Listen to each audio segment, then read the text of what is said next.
अरे देवा! किती भीती वाटते हे सगळं बघून. खूप भीती वाटली कारण की आपण इमॅजिन करण्याचे किडे आहेत ना आपल्यात. हाय, मी सायली. हा माझा नवरा प्रीतम.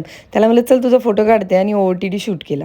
माझ्या 2 बॅग्स प्लीज इग्नोर करा. बिचारा माझा शूट करेल की बॅग्स उचलेल म्हणून मीच घेतली बॅग आणि रात्री 12 वाजता आम्ही निघालो होतो भगवान पुरुषोत्तमाच्या दर्शनासाठी.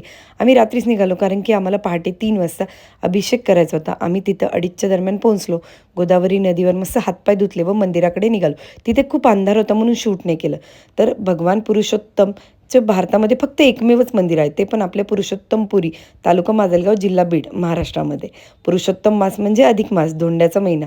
तर धोंडे महत्त्वामध्ये असं वर्णिलं आहे, की सालातील 12 महिन्यांचे 12 भगवंत आहेत, स्वामी आहेत.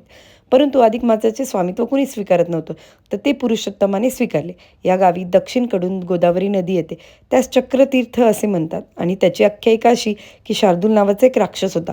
पंचक्रोशीतील जनतेला खूप त्रास देऊ लागला म्हणून भगवान पुरुषोत्तमाने यांनी अवतार घेतला आणि राक्षसाचा वध केला आणि ते ज्या चक्राच्या साह्याने राक्षसाचा वध केला ते सुदर्शन चक्र गोदावरी नदीत जाऊन पडले. या ठिकाणी आज भाविक स्नान करतात. स्नान केल्यानंतर शंख, गदा तथा पशुधारी सावळ्या विठ्ठलाचे अर्थात पुरुषोत्तमाचे दर्शन घेतात.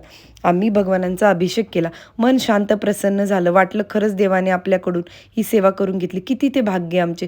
सगळीकडे खूप जास्त शांतता होती कारण की पहाटेचे 3 वाजले होते आणि आम्ही मस्त प्रसन्न चेहऱ्यांनी आम्ही 4ला परतीचा प्रवास सुरू केला. Thank you.